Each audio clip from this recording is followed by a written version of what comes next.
അടുത്ത 24 മണിക്കൂറിൽ കേരളത്തിലെ തെക്കൻ ജില്ലകളിലെ ഒറ്റപ്പെട്ട സ്ഥലങ്ങളിൽ തീവ്ര മഴയ്ക്ക് സാധ്യത. കോമരം മേഖലയ്ക്ക് മുകളിൽ ചക്രവാത ചുഴി നിലനിൽക്കുന്നു.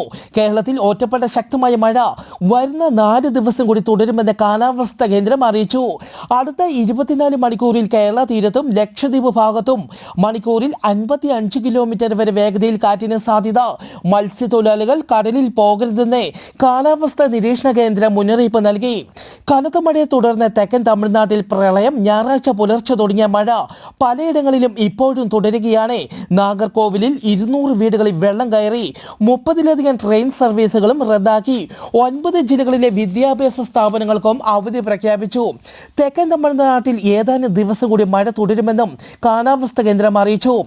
ഇന്ത്യയിൽ കോവിഡ് രോഗികളുടെ എണ്ണം കുതിച്ചുയരുന്നു. ഇന്നലെ മാത്രം കേരളത്തിൽ 111 പേർക്ക് കോവിഡ് സ്ഥിരീകരിച്ചു. ഒരു മരണവും റിപ്പോർട്ട് ചെയ്തു. ലിബിയ തീരത്തെ അഭയാർത്ഥി ബോട്ട് മുങ്ങി 61 പേർ മരിച്ചു. 25 പേരെ രക്ഷപ്പെടുത്തി. അനധികൃതമായി യൂറോപ്പിലേക്ക് കുടിയേറാനുള്ളവരായിരുന്നു ബോട്ടിലുണ്ടായിരുന്നത്.